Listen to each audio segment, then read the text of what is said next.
30. April 1945, shortly after 3 o'clock in the afternoon.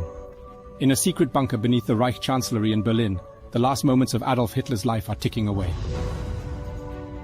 When he learns that the Red Army will have taken over the entire city by the evening, he says goodbye to the rest of the staff, poisons his favorite female dog Blondie, and together with his new wife Eva Braun, locks himself in his room.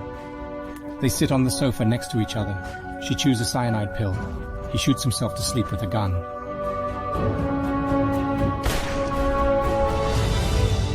Thus will end the perverse dream of one superior nation dominating all others, and even wiping out the least valuable from the face of the earth. But questions remain to this day as to how this could have happened and who was the one who started it all.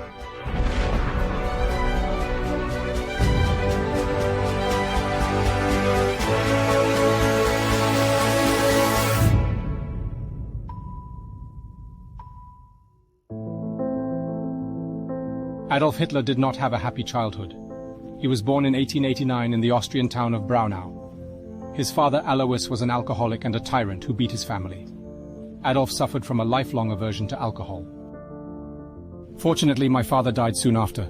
Hitler loved his mother Clara, but unfortunately she also died of breast cancer.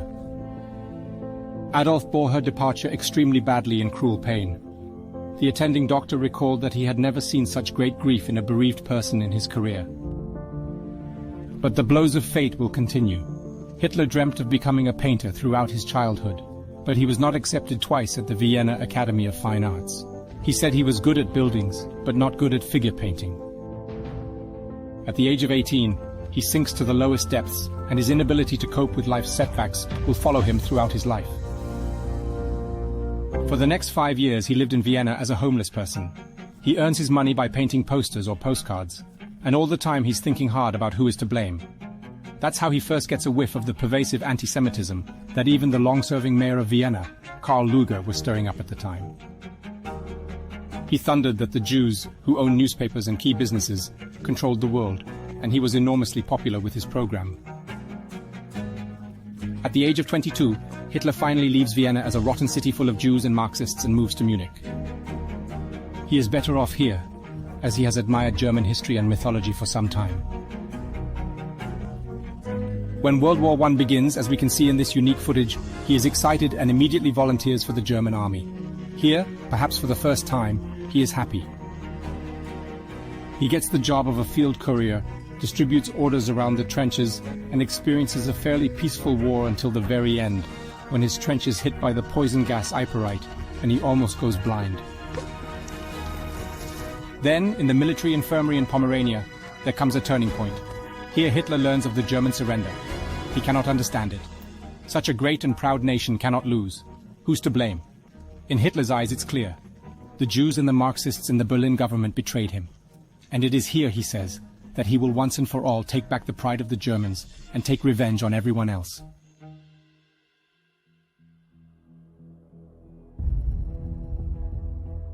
A year later, he joined the tiny German Workers' Party, abbreviated DAP. It has no more than 50 members, but Hitler, who is blessed with an extraordinary oratorical talent, soon becomes its chairman.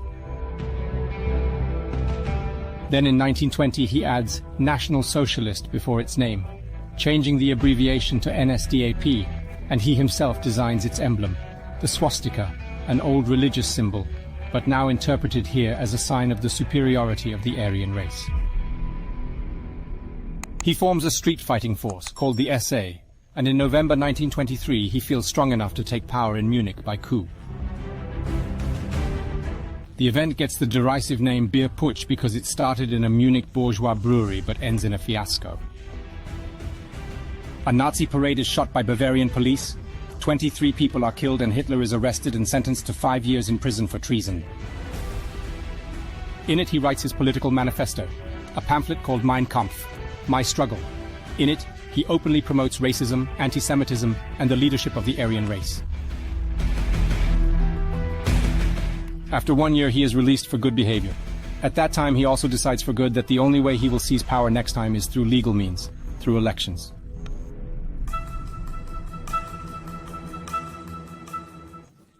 The following years are therefore spent in extraordinarily strenuous preparation.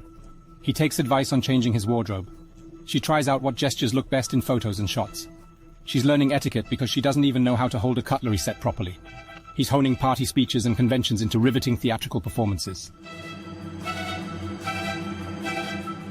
And then the global economic crisis, triggered by Black Friday on the New York Stock Exchange, comes along. Hitler does not hesitate to promise the impoverished Germans everything, and in contrast to his hesitant conservative opponents, he looks energetic and modern, for example, because he flies to election rallies to catch as many of them as possible. In the 1930 elections, the Nazis won 18% of the vote, and in 1932 they won 37%, becoming the strongest party in Germany with 14 million voters.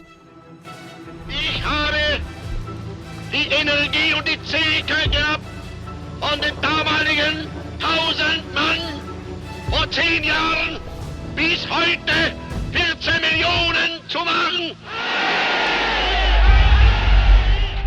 In January 1933, Hitler becomes Chancellor of Germany. The old President von Hindenburg appoints him only out of the conviction that this cantankerous Austrian corporal, as he derisively calls him, will make himself permanently impossible in office. But he is terribly mistaken. For less than a month, someone sets fire to the Reichstag building in Berlin. Hitler immediately accuses the communists, his main opponents, and starts arresting them. He convinces old Hindenburg that the country is on the brink of civil war, and he issues a decree restricting personal freedoms and thus entrusting all power to the government. The Chancellor, that is. And the Chancellor acts. March, ban on the Communist Party. April, beginning of the removal of Jews from leadership positions.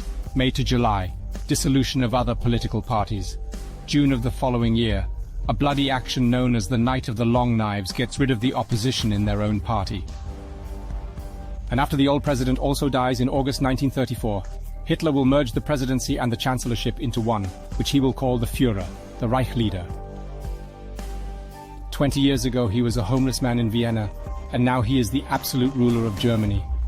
And craziest of all, the economy is picking up again, and the fanatical Germans overwhelmingly love him.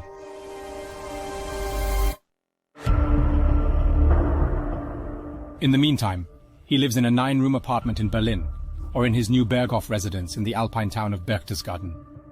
He refuses to marry because, he says, he could not devote himself to serving Germany. But while there is speculation about his sexuality, some girls have passed through his life. They're all similar, 20 years younger, naive and devoted beauties who don't ask questions and don't make trouble. The last of them, Eva Braun, would stay with him from 1936 until her death. It was around 1936 that Hitler began to plan his expansion. He will come to it only by a mystical epiphany that it is he who will expand the Germans' living space, the so-called Lebensraum, by means of a spectacular war in which there can only be total victory or total destruction.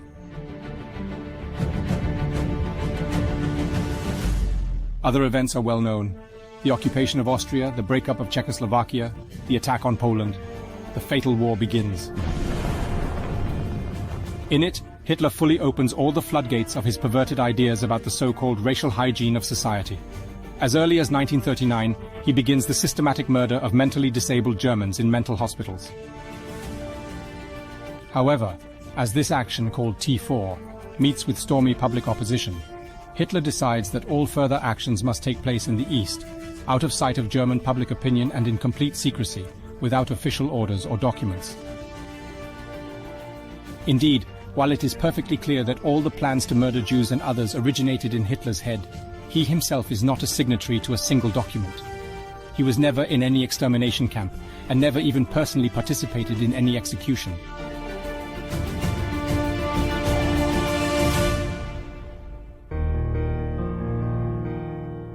In the beginning, everything goes like clockwork.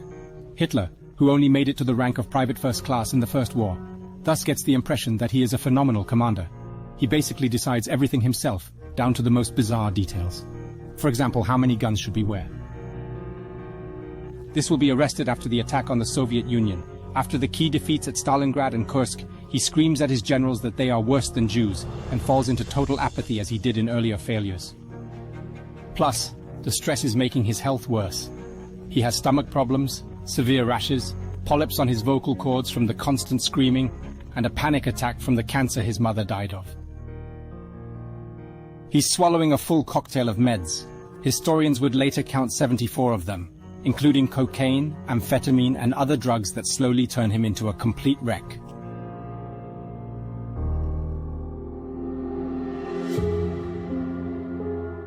At the end of the war, when the Allies are already crushing Germany from both sides, Hitler's story comes to a paradoxical end. He, the greatest idol and leader of the Germans, betrays his nation completely. If they are unable to defeat the Slavs, he thunders, they deserve death. Thus, he forbids capitulation even in completely lost battles, announces a scorched earth policy, whereby power stations or dams are to be destroyed before the conquerors, and finally drives even old men and children into a hopeless struggle. This is his last film footage from March 20th, 1945. With his left hand shaking violently, he thanks the Hitler Youth Boys for defending Berlin and sends them off to fight another battle to their almost certain death.